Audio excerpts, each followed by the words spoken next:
No, I saw her. I saw that.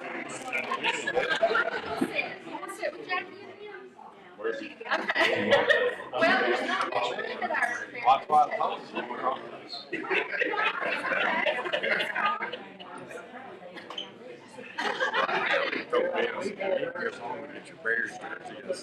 I probably met for every song too. You want the volume? Sure. only thing he ends up to do, he can see real good. You want to say what stuff is? Well, we just, well, I'm getting Ben's place, so we don't need to sit there anyway. Step over it. Yeah. So, I'll walk in and sit there. okay, we can sit there. I'm gonna get it. Yeah,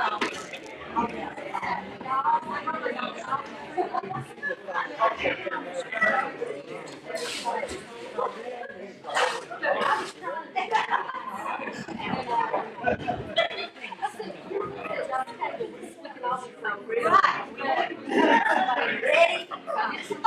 Is everybody ready to begin? Yeah. Our exciting football morning. First of all, I'd like to just open with prayer.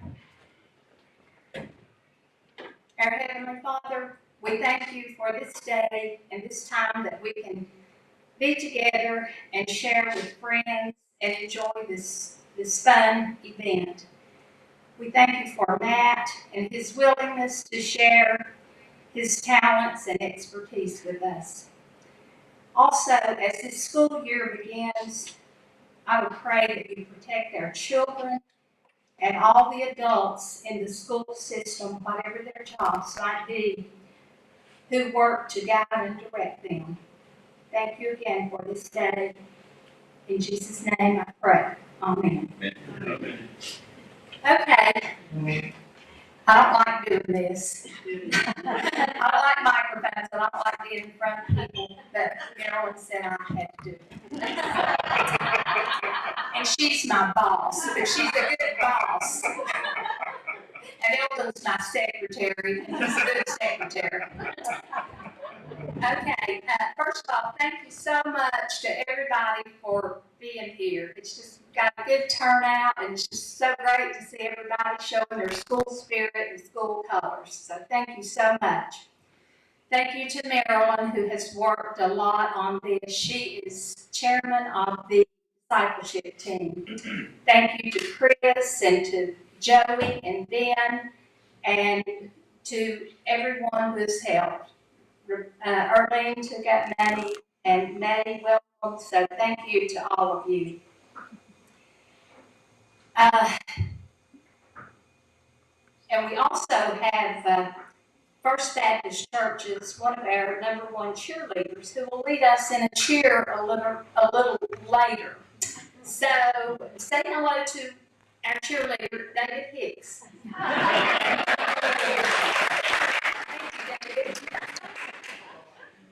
The other thing, I would like to recognize Matt's family.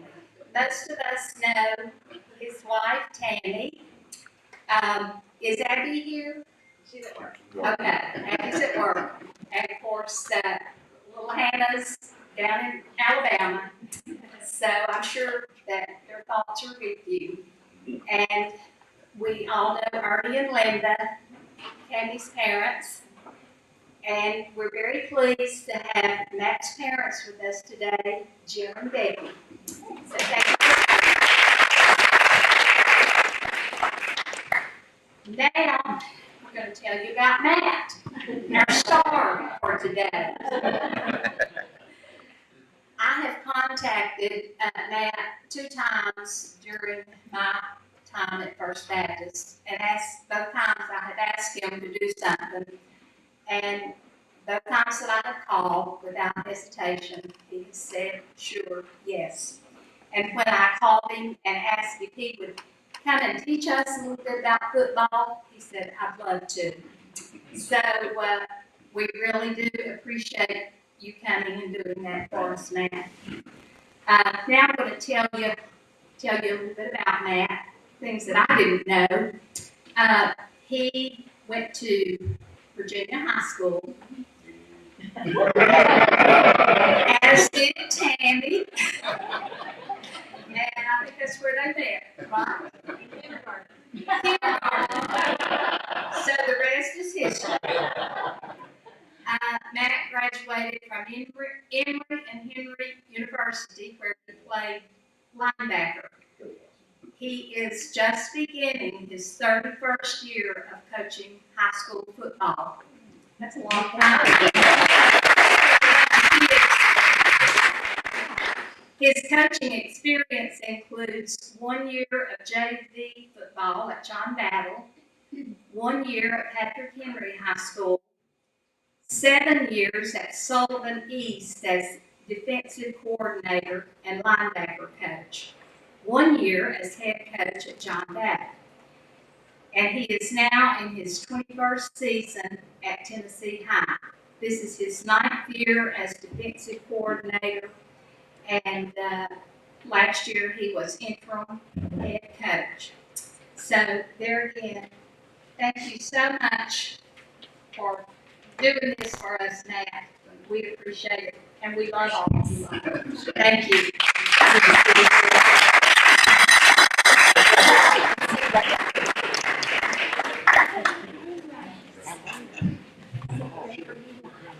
Well, thank you, Linda. Really, I appreciate that a lot. For me to set up here, then I'll get talking. You know how there are just certain people, when they call and ask you to do something, you just can't say no to. And Linda, you're one of those people. I couldn't have said no. Now, this started out as we were just going to be a few of us, weren't there? Linda, me, yeah, we and a few women. And so I was kind of preparing a little talk of real basic football 101. And that's how it's going to start out. Okay, so some of you all that know a lot about football, kind of, we're still going to, we're going to crawl, then we're going to walk. Okay, I'll answer any question I can. Slow for us women.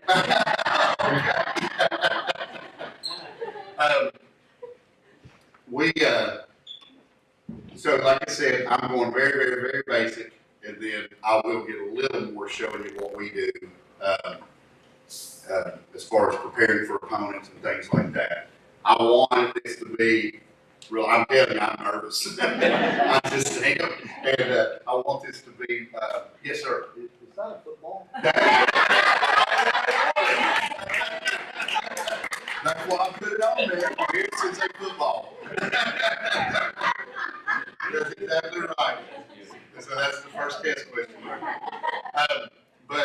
You know, I want this to be like this. Some of y'all ask questions intermingle. I'm going to kind of go through this little presentation, but interrupt me all you want to. And then I will say, you know, try to answer questions, whether it's, I mean, I've heard things like you need to explain why it goes, why it's 4th down, and then all of a sudden it's 1st down again. I mean, maybe all of you know that, but I'm going to try to go through a little bit of that. A little bit about just basic offensive formations, what's legal, what you can do, what you can't do. So I'm gonna get into some of those basics, then we'll go. So thank you again for the introduction, and thank you all for being here and giving me this chance. Of course, I had to put our stone castle on there to start off with. A game where they brought in extra bleachers on both sides. The fire marshal was turning people away. That was one of the most fun nights I ever had in coaching football. And we won 54-0. We were 9-0, and so that was a great night. So the basics. Now, look, already skipped. Okay, now I'm going to start out very simple here, the football field. And I'm going to come back to this several times to use it as a diagram.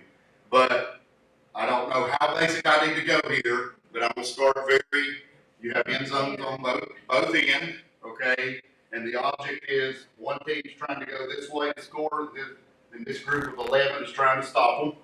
And then it goes this way, and this group is trying to score, and this group of 11 is trying to stop them, okay? I think everybody probably knows that, but I'm just making sure. Right here on the sidelines, of course, that comes out of bounds anytime something goes there, the play stops. Football field's 100 yards long, 53, and 0.3 yards wide. Okay. And so much of what we do, we get into things like for instance, I call defense. And a lot of what we do, there's a whole lot that goes into it based on, I call a certain defense at times, and the ball's right there in the middle. My arrow up there.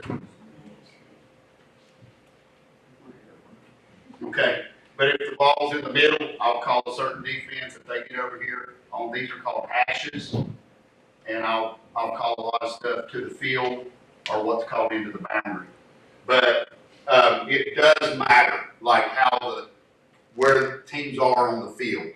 It goes up. There's a whole. I mean, I could stand here and talk hours and hours and hours and hours. I really could, because this is such a complicated game, and we could get into so much. But I'm gonna just try to hit, like I say, the highlights. So the field, I'll come back to that slide, and we'll use it some as I demonstrate. Now we're gonna go a little bit. I'm gonna go a little bit into offense and defense. Okay. So here again, I'm still in the basics. There's our helmet. We're getting a little, I'll give y'all an inside scoop here. We're getting a little different looking horn this year. We'll make those debuts against Dogs Den. Okay, now I'm Vol, okay, some of you I know aren't, but as the speaker, I do get to, oh, you're awesome. Thank you. Make sure I'm.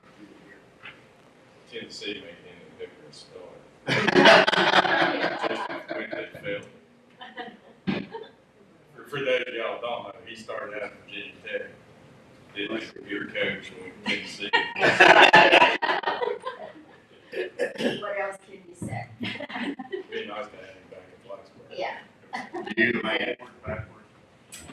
Okay, yes, thank you. Okay. Yeah, so that is when you're the speaker, you do get to put your teams on the slides. But I did do one for Chris. But then I realized I may make Ben mad. The butler, I'm afraid I may make it. I wasn't trying to, it was just a good picture. So I wasn't trying to pick on anybody. All right. I don't want to say hope, I'm sure all of you know, both sides, there's always 11 players on each side of the ball. Okay? And like I said a minute ago, you're always trying to move the ball towards the other end zone, and you can basically run the ball or throw the ball, okay, to do that, to advance the chains. Now, I'm going to go back to our field in a minute. I don't know, again, starting out crawling, 4 downs to get a first down.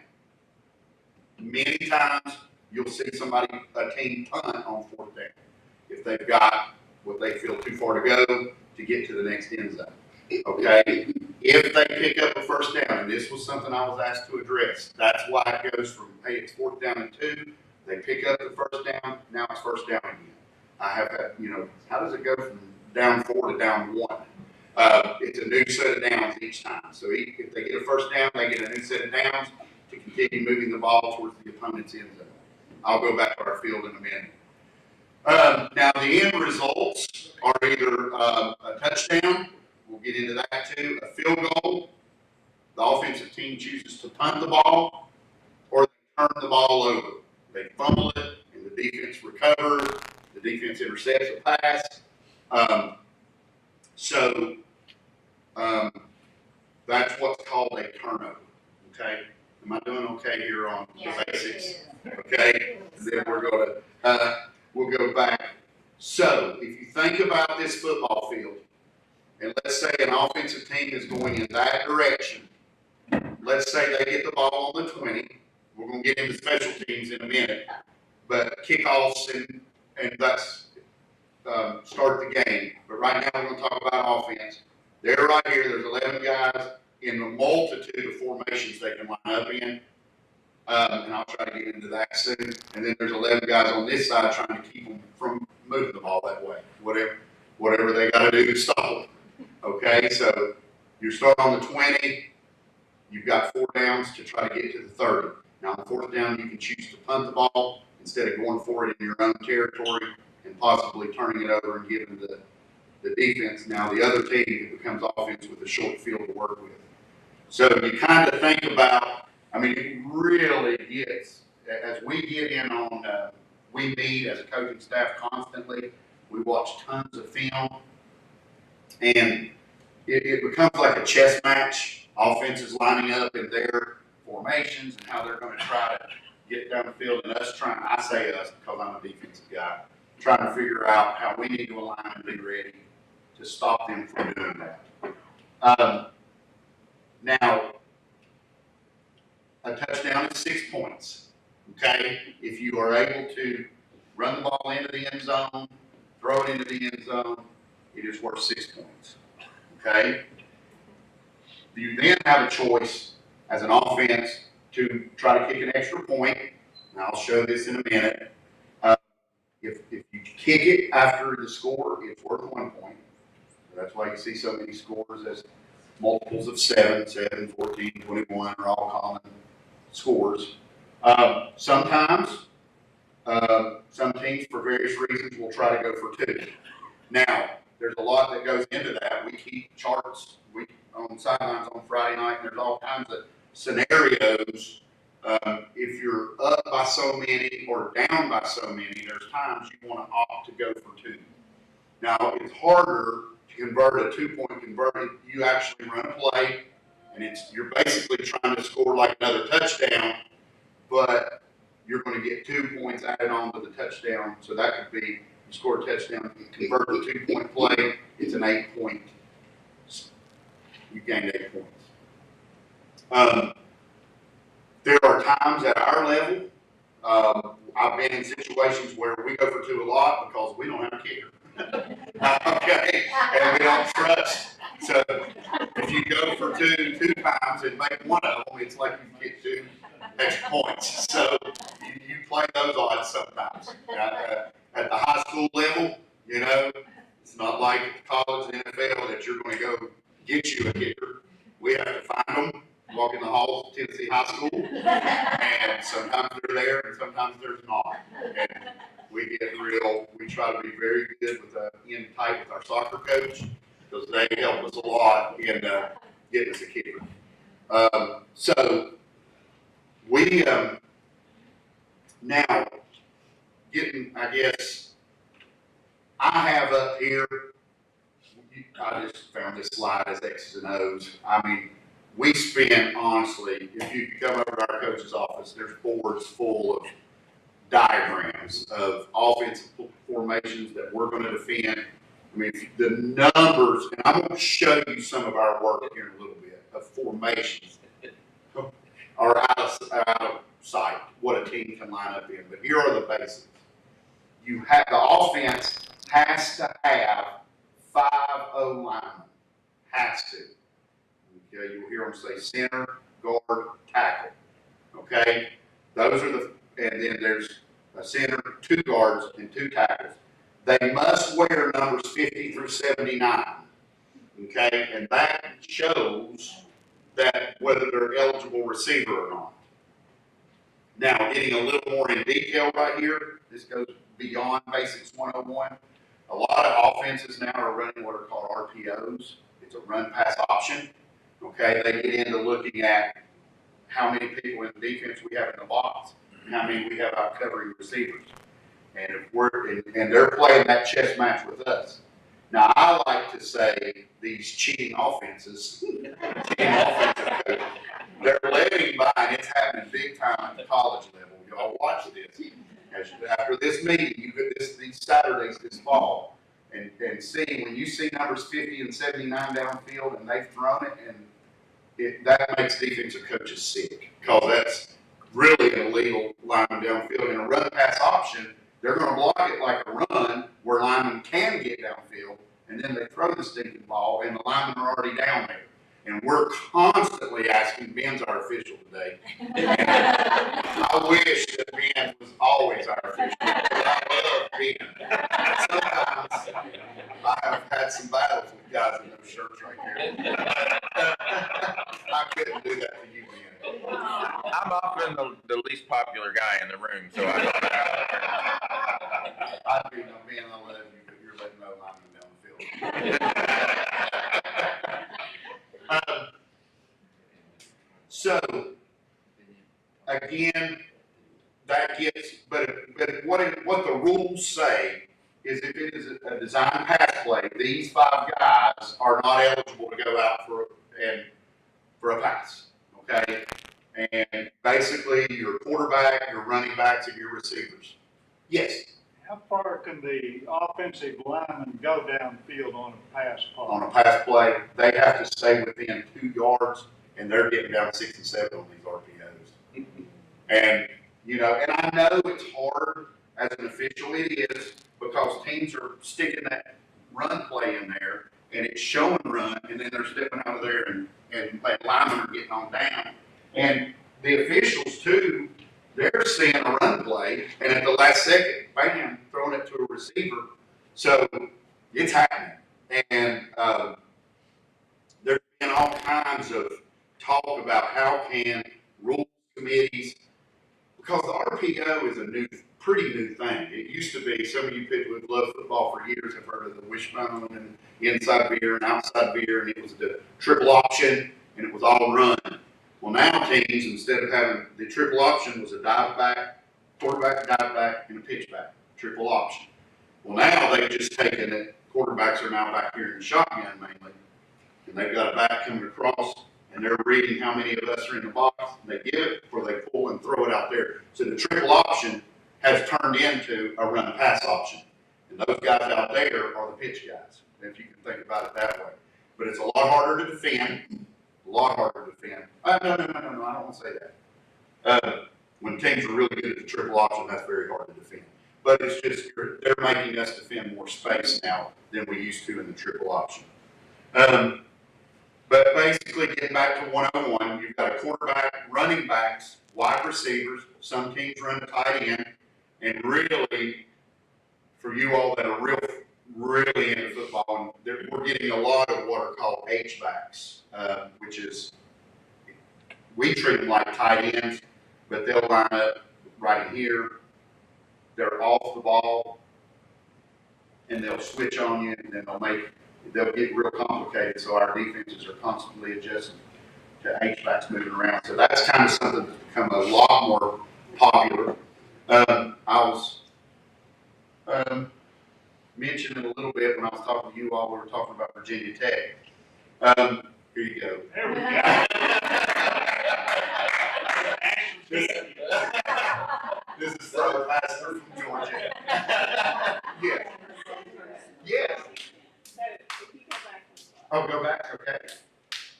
So if the offensive line stops at the quarterback. Yes. Okay. The quarterback throws, Okay. they block, then what's their main goal after that? Do they run? Now they can go. Yes. They can go wherever on the field and not have to worry. Yes. about Once the ball is thrown, they're legal to get down and block. Yes.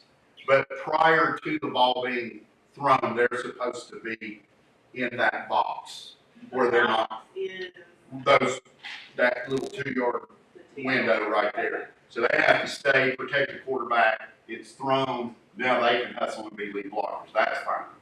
But it's getting complicated with these RPOs because they're showing run block, firing off the ball, and then they're coming on down the field, and then still quarterback pulling it and throwing it. It's basically you've got linemen downfield.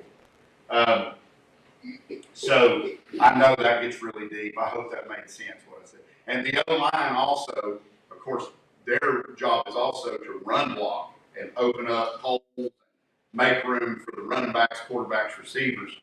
Who, of course, these guys right here never you don't see them in the press. They're the unsung heroes of football. Okay? They are. Because they're not the ones scoring, but they're doing the dirty work to help these guys get the glory. Okay? But then also, when you're not running the ball very well, or the quarterback's getting sacked, that's when you hear people talk about the line. They start getting on, go on the line, that sort of thing. That's what linemen hear. So one of our big jobs as a coach is we try to do everything we can to glorify these guys. Like, for instance, we have a team meal, the linemen go first. Buy the card. Well, yeah, we haven't gone there yet. They get special T-shirts that the rest of the team doesn't get. We try to make them feel really special. Because I'm telling you, in today's world, it's harder and harder to get these big guys to come play football. We're struggling. Right now, we're in a situation. Here I go. I'm gonna get going on stuff. We have 5 linemen, and we feel like, and this happens in high school football. It all is, but like I say, in college and the NFL, you kind of. But some years, and I feel like I've been in this situation so many times. But we scrimmaged last night down in Morristown. And we've got what I feel right now, and I don't ever want to say it, we truly have 4 linemen we feel pretty good about, but you need 5. Okay? So we took our roster last night. We got back from Morristown Lake, and what time am I getting home? 12:30 or something like that.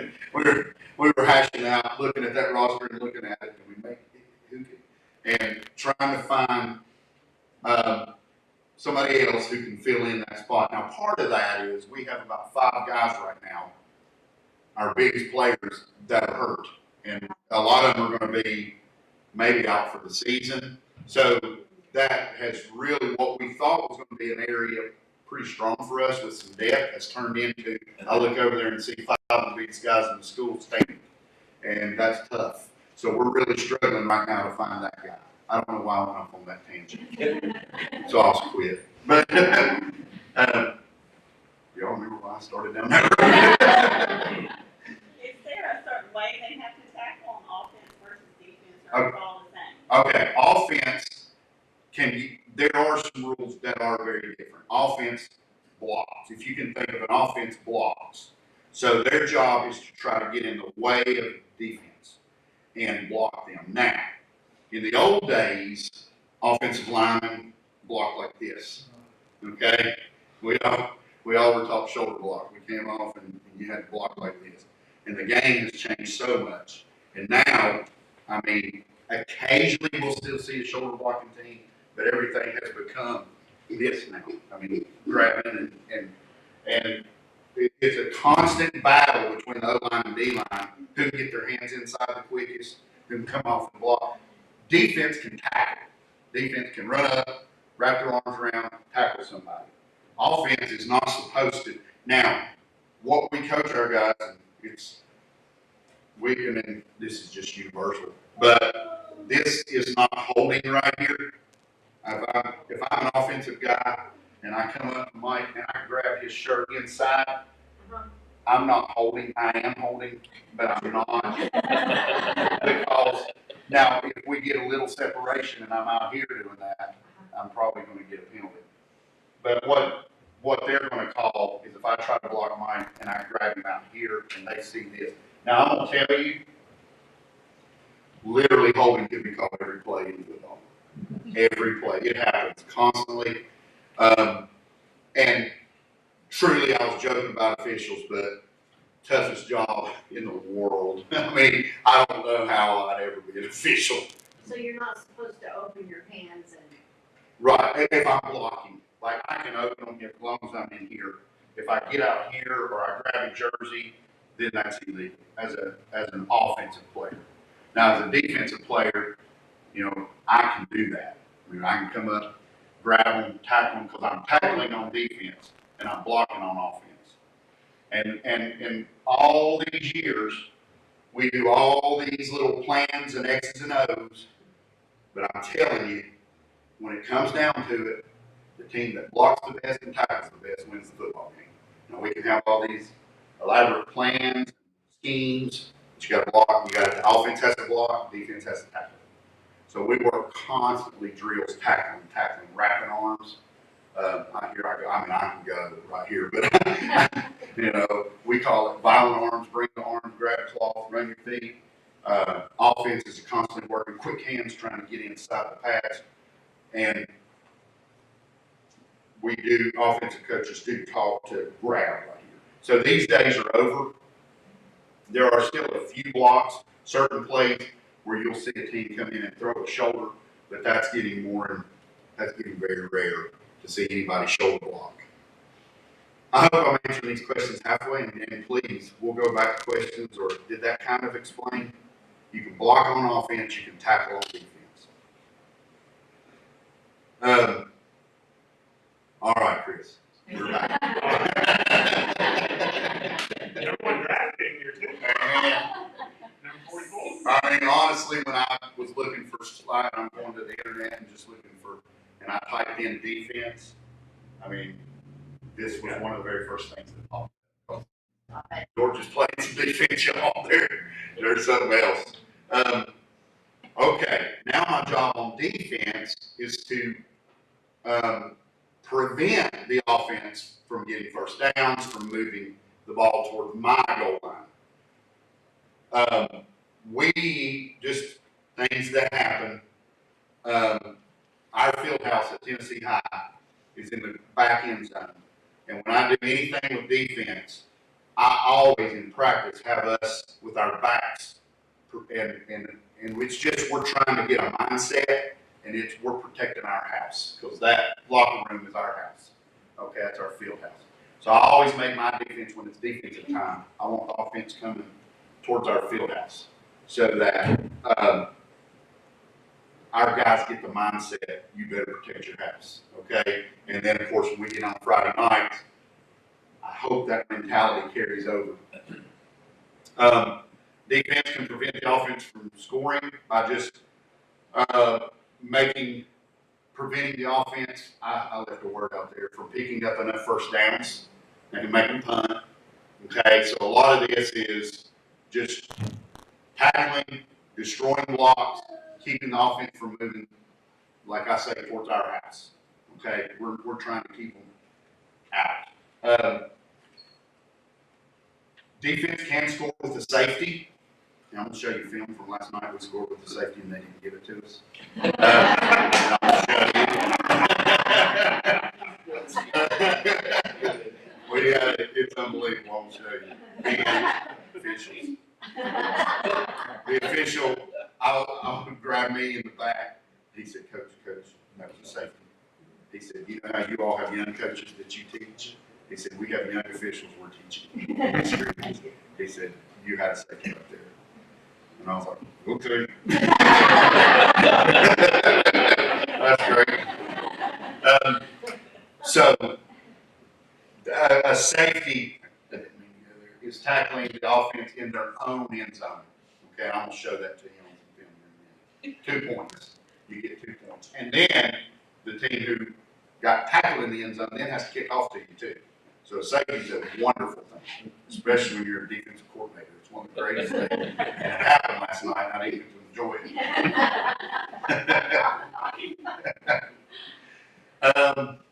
If you can think of defense basically in 3 levels, you have D lineman, defensive lineman. Now, this is one of several defensive alignments people use. This is called a 4-3, 4 defensive linemen, 3 linebackers, okay? Now, we have a variation of this At Tennessee High, we are more of what's called a 4-2-5, where we have two interior linebackers more right here, and I'm doing the arrow thing. We really have linebackers that are more right here between these two, and this outside backer is really an extra safety for us. When I got into coaching, back when I played, most teams, if you watch football now, offenses always came up under center. Quarterbacks were always right here, and it was very rare to see a quarterback go back in what's called the shotgun formation, getting a long snap. Okay, so everything was here, and offenses were more, they were packed in with tight ends, maybe one receiver, maybe two receivers. What the game has turned into now is quarterbacks are almost always back here in the shotgun with more receivers out here. So we used to be a 4-4 defense. We used to have two middle backers, two outside backers, and we only really had three members of the secondary. We did that for years. I played at Virginia High for a man we all love dearly. Tom Parker was my defensive coordinator. And Tom Parker, he ran a 4-4-3 at Virginia High back in the 80s. And my first opportunity to become a defensive coordinator, I was early 20s. And it happened, I was named defensive coordinator. The way school systems hire, we had a coach get hired late. And we were starting practice on Monday, and the head coach called me in on Friday and said, we've had some movement, some shuffling, and I want to need you to be the defensive coordinator. And I had that weekend, and we were starting on Monday. For that year, I kind of ran with what the previous defensive coordinator had set up and just did the best. But the minute that season was over, Coach Parker was, he'll always be Coach Parker, was principal of Cookville High School. And his son Tommy and I, we made some trips to Cookville, and I spent a lot of time. He was my really coaching mentor, and I set my defense up and learned from Coach Parker how to coach it. So I so wish he could be here, sitting here right now. But I really started that as a 4-4-3. But offenses have gone out here, and we've had to really drop an extra defender back, and we run a 4-2-5. And I'll get into a little bit more of that. But for the simple part of football, you have different, sometimes teams run a 5-man front. They'll have 5 D linemen. Now, what I've had to do over the years is I was telling you all a minute ago, we run 4 D linemen, 2 linebackers, and 5 D backs, second members of the secondary in our base defense. But I have ways, we have calls that get us in a 5-man front, or we have calls that get us in a 3-man front if we want to put some, and we blitz from different areas. We're not showing that in our scrimmages yet. I can't wait to do that. We get to open with Mighty Dolphins Bennett in 2 weeks, and we're trying to, it's something new we're doing that we may try to spring on.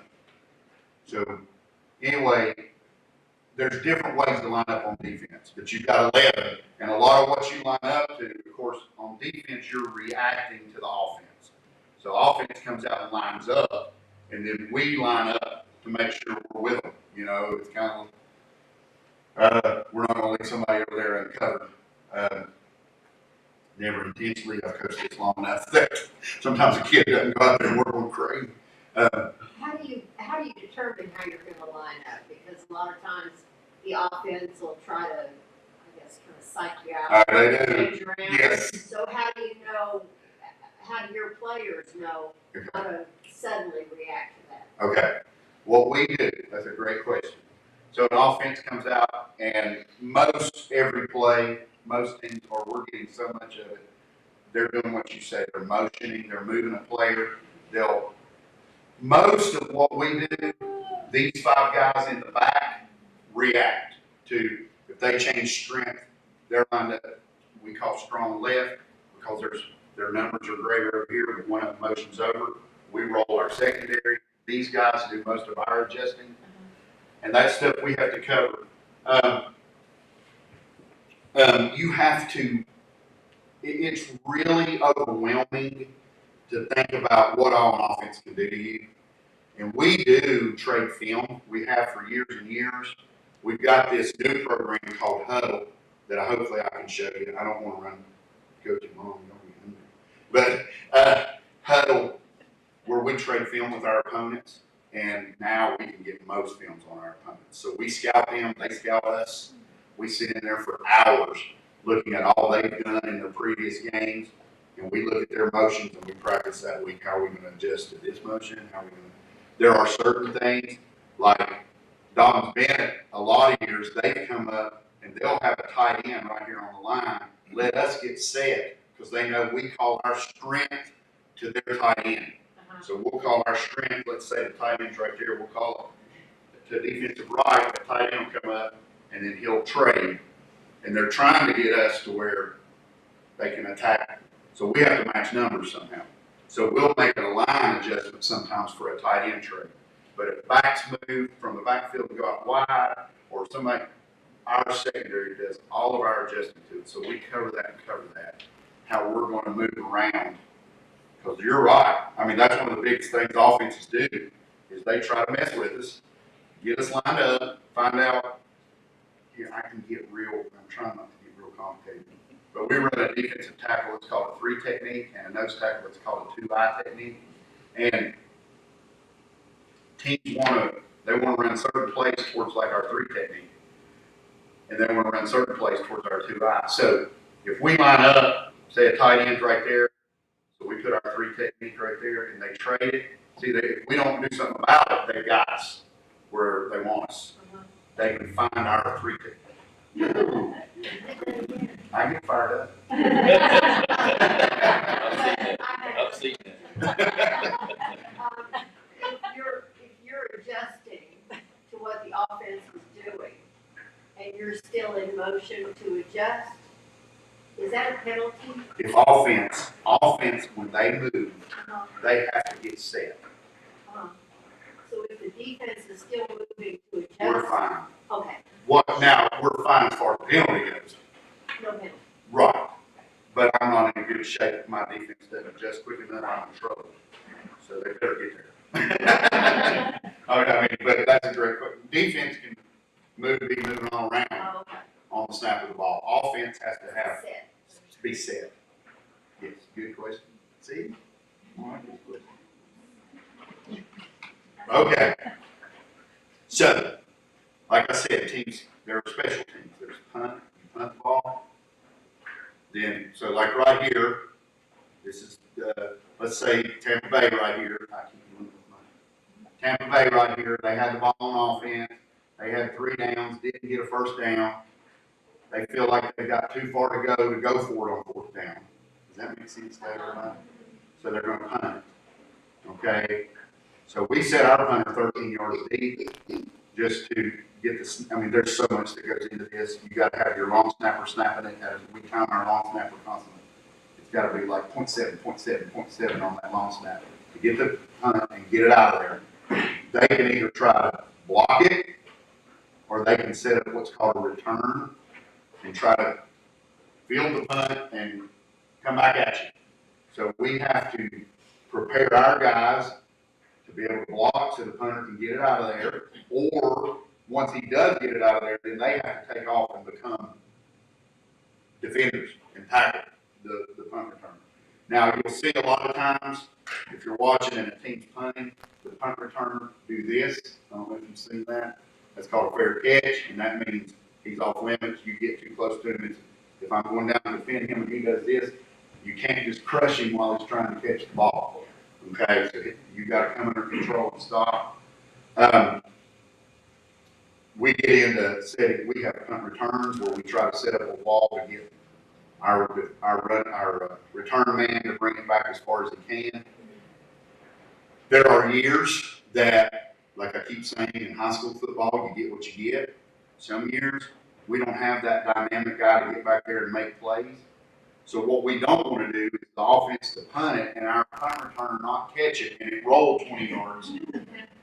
So we have gotten to the point we put a lot more emphasis on a guy who will just catch the football back there.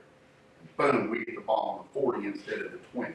You know, we put a guy who's, like right now we got a baseball player to come out. Wish we'd have had him all along because he's really good. but he plays center field for the baseball team. Well, he's awesome back there, just catching the punt. He might get a few yards returning, but more than anything, he's going to catch it and not allow it to go 20 yards in the wrong direction. Kickoff, this either begins the game, begins the second half, or when an offense scores, they're going to kick it off. Okay? So you've got, there are rules on how many you can set on each side. Like here's the kick. I keep doing that. I'm so used to that. Here's the kicker. Okay? So Buffalo right here. Jack, you didn't see. But the kickoff team right here is 5 on that side, 5 on that side. We're allowed in high school football to go 6 on one side and 4 on the other. And see, like right here in the NFL, well, they're kicking from the 35. Our guys, we have to really keep them close. The kickoff, where more and more people have been getting hurt more than anything, are these violent run-down kickoffs, and they've just changed the game so much now to where you don't see a lot of kickoff returns anymore. I mean, there's so much just fair catch, ball go in the end zone, and the offense starts. But this used to be, and there are times that a team can get a kickoff return. But again, kickers are hard to find. And I can tell you so many times, bless their hearts, that we've told kickers, whatever you do, don't kick it to number 34. Or don't kick it to number, whatever you do. And it's like telling your kid not to get in the candy jar. They can't. It's like it's a magnet to 34. Yes.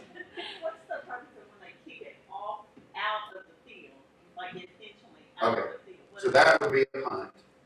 Okay. Like when they kick, when they go to kick off, do they kick it then? If it goes out of bounds on a kickoff, it's a penalty. Like onside? No, onside kick. Okay. Yeah. Well, Onside kick. when do they do that and why is it? Okay. Okay. All right. So, like right here, if the ball's being kicked off from the 35, the 40 and the 45, the ball has to go 10 yards. A lot of times it happens when you're down late in the game and you need the ball. You need to, instead of kicking off to them and letting the other team have the ball, you're trying to basically, in a way, steal the ball back. Because in the general flow of football, this kickoff right here is going to give them the ball, and they're going to have the ball for a certain amount of time and take time off the clock. So if I'm trying to, let's say we're down by 7, and it's late in the game, and we know if we kick off to them, they're going to have the ball for a long time. Time's going to run out on us. So I'm going to try an onside kick. It's a chance. The negative to it, if you try an onside kick and you're only kicking it 10 yards, now the offense is probably going to get the ball right there instead of back here. Okay? But it's a gamble that you're going to try to steal a possession. Now, this strategy, sometimes it's great to try an onside kick out of the blue when the other team is not ready for it. The most common time, though, is late in the game or late in the half when you just need the ball back desperately. So as long as it goes 10 yards, and see, a lot of times these guys aren't, every kickoff I've ever coached against, I bet a million times we told up front, watch the ball. Don't take off running to block first. Make sure it's not an onside kick. But that happens. Yes, sir. Why don't you explain the difference between the kickoff and who can get the ball and a punt and who can get the ball? Because that's kind of confusing sometimes. Okay. So this is a kickoff right here, beginning the game, beginning the half, or after an offensive score. Okay? Now most, like this for instance, is what's called a kickoff return team over here. They've got 5 guys up here. Different teams do all kinds of things back here, but you're going to have 5 on the line. Now, when you kick, any of these 11 guys can field the ball. You're trying to get these guys. I mean, if I'm kickoff return, I want my fast dudes right here catching the football and running with it. These guys, they're going down mainly to tackle. But if you kick it and it goes 10 yards, these guys can recover the ball. That's called an onside kick. Anytime it goes past 10, it's a live ball. Most of the time in a game, you're trying to kick it as deep as you can and make that other offense go a long way to come score. Okay? So when they kick that ball, either team, if it's on the ground, they can pick it up and run. After it's gone 10 yards. After anybody. So Anybody can. if it doesn't go 10 yards, Then it's their ball right there. they have to pick it up. If it doesn't go 10 yards, it's really blown dead. And it's this team's ball no matter what now. The kickoff return. Did that do it? Yeah. Yeah. Let me tell y'all, one year at East, we were playing, and it was one of those years, just finding the kicker was just hard. And we took one of our best athletes and just tried to teach him how to kick the football. And we were at a game one Friday night, and he went to kick it. And here goes our kickoff team. And somehow he caught that thing. He just caught it wrong. And that football became like a little top. And it just started spinning. And it went backwards. Like, our kickoff team was flying on the field, and they're all this stuff. And so then what that meant, and I was the defensive coordinator, this team now got the ball here instead of there. And I remember I was like, defense, go. I'll tell you another one on that too. Because you asked about going out of bounds. Like on a punt, sometimes we do this a lot. They've got a dude back there, a stud, that we don't want to kick it to. So we'd rather angle kick it out of bounds and not let him. So we coach punting it out of bounds. And one night, it's probably, I think it was the same season. We were playing Tennessee High, and they had a very dangerous return man that we did not want to punt to. And we had worked our punter punting it out of bounds. Now, when we say punt it out of bounds, I still want to punt it that way as far as I can and make it go out of bounds over there. So at least they're going to have longer to bring the ball back. Does that kind of make sense? So we're going to punt it out of bounds. Well, you're dealing with high school kids, and y'all, sometimes people in the stands are like, why did you do that? Well, because he's 15, and but we called it, we were reminding him, punt it out of bounds. I don't know why. He didn't do it all week, but that night in the game, he took that ball and he turned this way and punted it. And I don't know what into the stands. And there was again, and I was like, defense. That was, we didn't need to say it.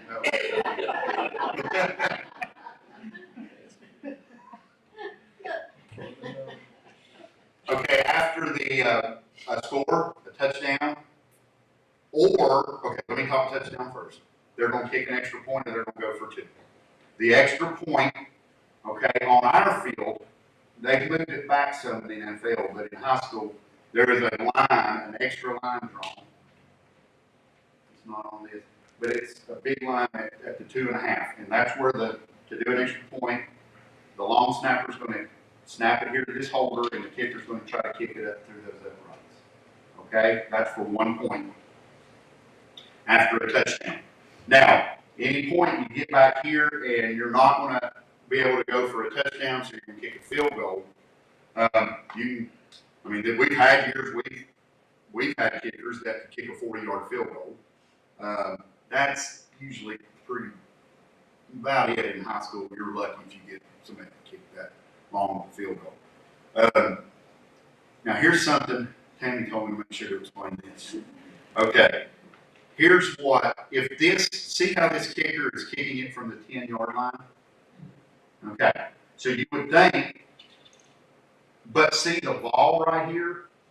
We usually do 7 yards on this, so we're going to say the ball is on the 3. So if this was a field goal, they're going to kick it, a field goal from the 3-yard line. So you think, well, that's a 3-yard field goal. Well, what it is when the ball's on the 3, it's a 20-yard field goal because that end zone is 10 yards. So you got to add the kicker is kicking those 10 yards, these 3, and then the snap goes back 7 yards.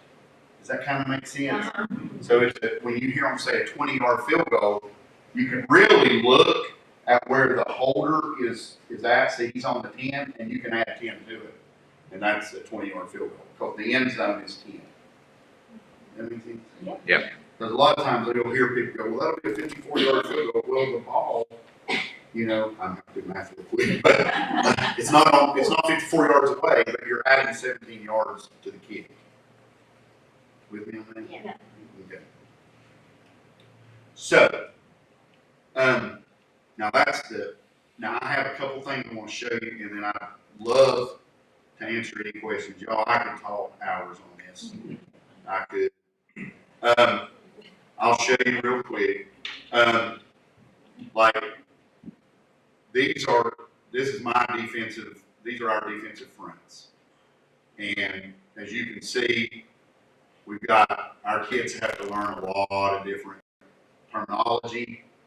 And there's different times and there's different reasons around each and every one of these. Okay. This is our defensive front. We run a coverage behind it. These are options. This is what we call our coverages. Cover 4. Ice is a man-to-man defense with one high free safety. And cat is man-to-man, pure man-to-man defense. You know what we call cat? As you said, you got that cat, you got that cat. And that's man-to-man defense. Now these all mean something to our positions. Like I coach linebackers. Will is the name of the linebacker. So if I say Will A, that tells him it's the A gap. But our D line has to know it. Will X, we X people. I mean, it gets real complicated here. But these all mean things.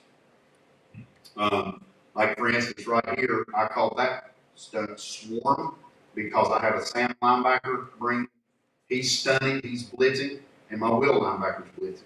And my Will linebacker's blitzing the A gap, so I think it's swarm. Sam, Will, they know, okay, that's me. Okay. Do what?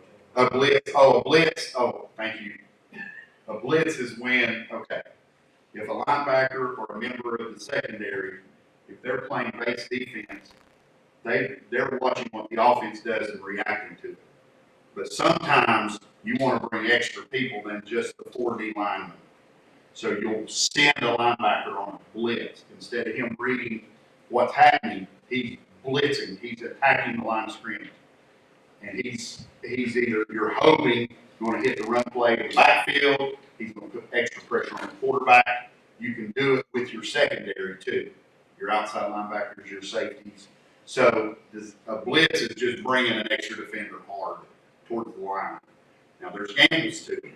There's gambles to blitzing. You know, people now offensive coordinators get criticized constantly. You hear them people in the stands all night. We're in the middle and punt. It's all we do. And run the ball or throw the ball. Now, as a defensive coordinator, I don't take quite as much heat, but I do hear a lot. We need to blitz. I hear that a lot. Well, that's great, and we do blitz, but we don't want to blitz every play because then offenses there's all kinds of things to counter blitz. Last night in the scrimmage, first series,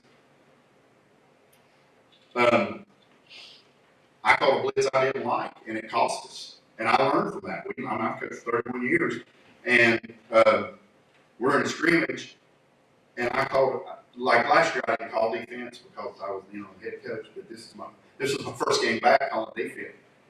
And I got too aggressive with the blitz, and I had it worked, it would have been awesome. But when it doesn't execute to perfection, they found a hole, and there's nobody to tackle. So I kind of learned a lesson last night. But if I kind of explain a blitz, there's gambles to it. Sometimes it's awesome. It makes teams fun. Yeah, and our linebackers and our safeties and they're constantly they've got their blitzes that involve them, and they're always like, if this Sam linebacker's looking at me going, let me swarm. They want to do that all the time. So all these mean things, like for instance, this is us. I was talking to the Owls when I went to Tennessee High in 2002. Greg Stubbs, ran, and a lot of you know Greg, was the head coach at Tennessee High, and we were running this forefront defense, and the team in the area that was The team in the area that was, I knew I'd get going.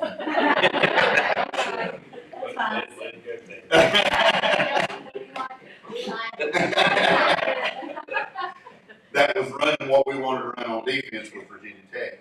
And we had a connection with their D-line coach, Charlie Wiles, and he would get us in with Bud Foster. You Virginia Tech fans know exactly what I'm talking about. And we would go up and spend quite a bit of time with Bud Foster, kind of learning how we wanted to set our defense up. Now again, still a lot of what we do is what I learned from Tom Parker back in the 80s. And then when I became a defensive coordinator, but there's little teams started doing different things over the years. What offenses were doing back in the 80s, you're not seeing much now. So we've had to adjust. And so we learned a lot, like from, and so stunts right here are, again, blitzes, stunt. Tan, for instance, is our tackle and nose are doing something. Tan, tackle, nose. So these mean something to everybody. A nasty stunt is the nose, okay? A whip stunt is the wheel linebacker. So I can get going forever on that. I'll show you this. Okay, I told you I'd show you this safety last night. All right, we're in a scrimmage last night down in Morristown. And these are, we're practicing now, these are concussion caps that we're wearing all the time except in games. Scrimmages, we're doing it. Now in our Friday night games, these come off. But, you know, this is something that you're seeing a lot more teams do. A lot of the NFL and colleges practicing them all the time. All right. This kid right here, defensive end, he can be something special. We called him on a take it call, which he's going to take. Right, watch this. Tell me this isn't safety. I hope I'm on the right play. It's either this one or the next one. Not that one. I'm going to get mad again.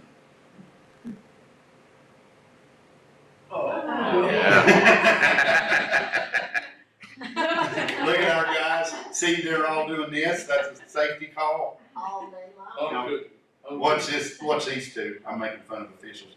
Now watch this guy. Wait, here's me. I'm doing this. I'm not. Here's me. Watch these guys. They don't know. And then this official, watch him grab me. This is me. He said, Coach, this is where he said, we have new guys and y'all have new guys. I'm going to try to show you one more funny thing from last night. Jackson Elliott, y'all remember Jackson? Oh, yeah. Yes. He intercepted. I don't know if I'm going to find it in time. I'll try to find it. He intercepted a pass last night, and so he intercepted it, and we were going that way, and when he caught it, he got turned the wrong way. It was running the wrong way. Wow. We were on the field. I don't know what he'd have done in a real game when we're not on the field. And we're like, Jackson's the other way. I tell him that's our nephew. Oh, yeah. Here's the play where Jackson picks it off. Here's him right here. Watch this.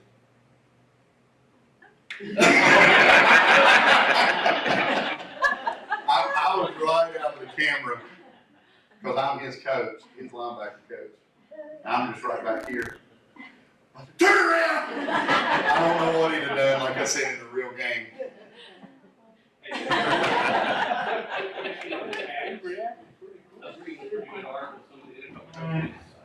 Actually had an issue with them. They said the players are attacking a little harder than they normally would. And when those cats come off in a real game, Yeah. that initial first shock when they take that helmet and they hit like they would with the pad. Yeah. They said there's a little worry the science is still out. What do you think on that? Well, at the NFL level, I can definitely see that. At the high school level, I mean, those guys at that level are running 4.340s and they can hurt people. You know, Is it required to wear any practice for these? No, I mean, we're just, schools Well, they feel are, like their last practice, they could just do it right yeah, and now. that's, right, yeah, and we will get into that a little bit. You know, a lot of this stuff with concussions and stuff, I mean, the people who have had really life problems, they go on and play college ball, and they take that many more hits for 4 years. against bigger, faster guys. Then they go play in the NFL for several years, and they're getting hit like by locomotives. I mean, by a running car. I mean, I think a lot, if I had stopped after high school, a lot of my injuries that I have in my legs, I wouldn't have any. I had a sprained ankle in high school one time, you know, but then I hurt my knee in college, and then it kind of led to a lot of other stuff. But I know I can imagine the hits at that level are unbelievable. But I think we're okay at our level, but I can see what you're saying. Very few high school kids are that just knock you out, hit you. You know, those NFL guys do. Okay, like Tammy said, this is our quarterback. That's our nephew too. It's my sister's son. That's not why he's the quarterback. I know that there's going to be somebody say that along the way. Let's just go, coach. But he really is the best we got, so we're proud of him. Last thing, y'all to ask any answering questions. I spend hours and hours on this, and we can tell you. Okay. Well, let me go back. Clear some stuff out. This is where we watch film. So let me, that huddle I just had up.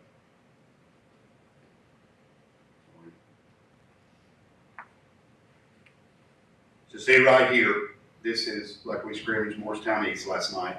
We're going to scrimmage Sullivan East this week. In our schedule, if you like the county farm. Well, you get opponent scouts. We trade film with each other. We trade too with each other. So we're going to give Dobbins Bennett, when we play them, they're going to get our scrimmage on film of Morristown East and Sullivan East. And they're going to give us their last 2 games. And when we're going to spend, I'm going to go back to last season so I can show you hours watching. Is that based on a separate special camera, or is this just through Huddle? We film it. We film it and upload it to Hub. Yeah, like we have the best film guy in the business around here, Coach Randy Urban. He's amazing. Teams like referees use Urban's tape to study. So this is stuff, different shots we use, end zone shots, but we trade film and we start studying our opponent and seeing their main plays. That kid right there, this kid right here is the one that drowned a couple weeks after this, right there. But we scout what they do, and we make our plans, and then I go into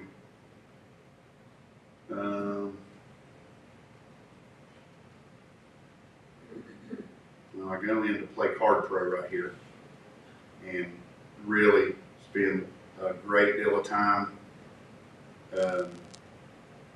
drawing up all these formations for our practices, how we line up. See, like Abington right there for one. So this is all the plays that we had charted that we'd seen on film from Abington. So then I draw it up, and our scout team runs that against us in practice. Okay? So then we get into this, and I have like thousands of practice plans in here. Like here's one day we were practicing against Abington. Oh no, it's going to mess up right now. But anyway, I'm not going to be able to do that. So that's it. I'll shut up now. Does anyone have any questions? I do. Okay. Very serious. Which is more difficult for you? Coaching football or teaching 15-year-old girls how to draw? That is a great question. Bang. Knowing that one of those 15-year-olds belong to us. Yes. That's a great question. Yours was good to teach to drive. Now I have many that scare me to death. I mean, I guess the driving part because is a little scarier because I don't don't guess I've ever come close to getting killed on a football field.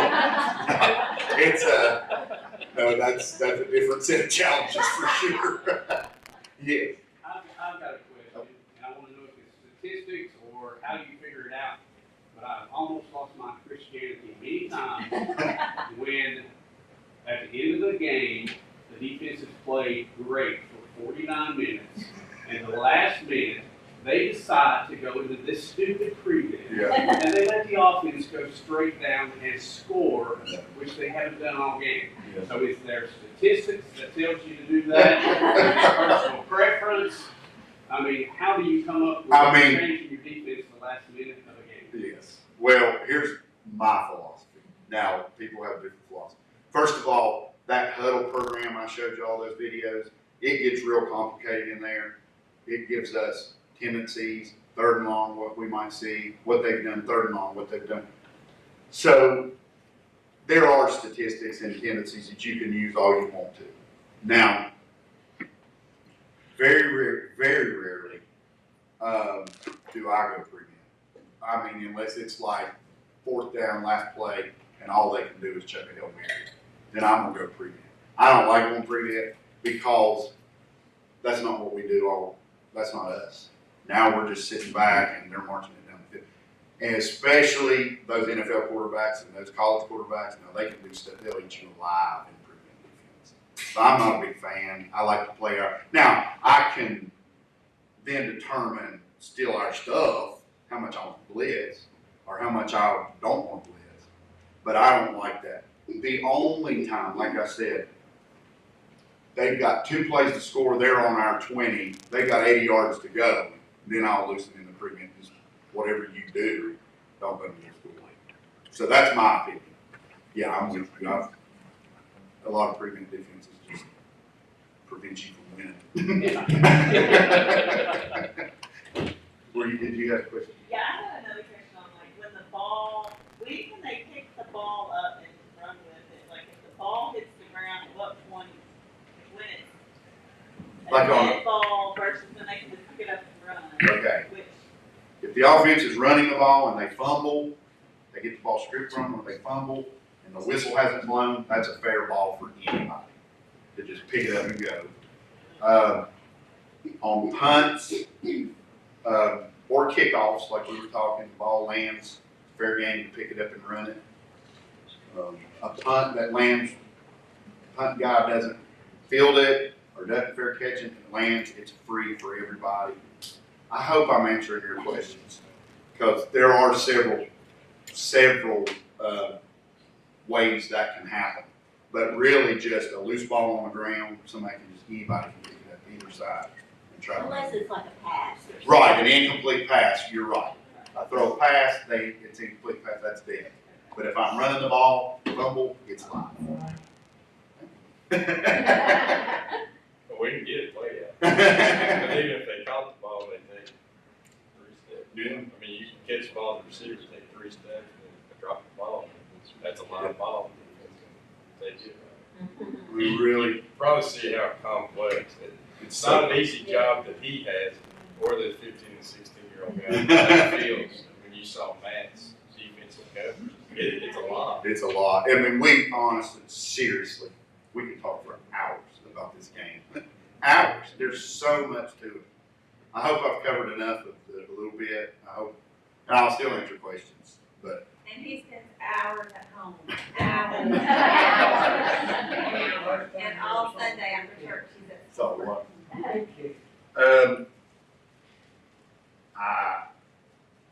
We did one accidentally against Virginia High in our head coach at that time. John, you may remember this well, the third down punt. We appreciate it. Our poor head coach was calling, he had his headset off and we're screaming, "It's third down, you know it's third down." But that was accident, but no, that doesn't really happen much anymore. Just the old quickie. I was Brian Coach's staff when that happened. Yes, Tony yes. Adams taught me some words. I know, I was up there too. I was up there with you, Cody, at that time. Holy hell. Okay. Anything else? Yes. What determines when a coach wants to call a hurry up offense? Well, a lot of teams are doing it like I know. scrimmage. I mean, a lot of it's philosophy. Like, we're gonna scrimmage Thursday night against the East, they're hurry up all the time. They decide that, to me, you do that if you have better talent than the team across from you. Now, some coaches are stubborn and they're gonna do it no matter what.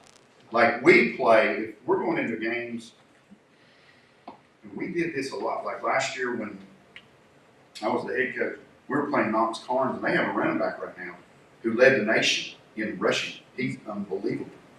And he's back. Well, we played the slowdown game, like play clock.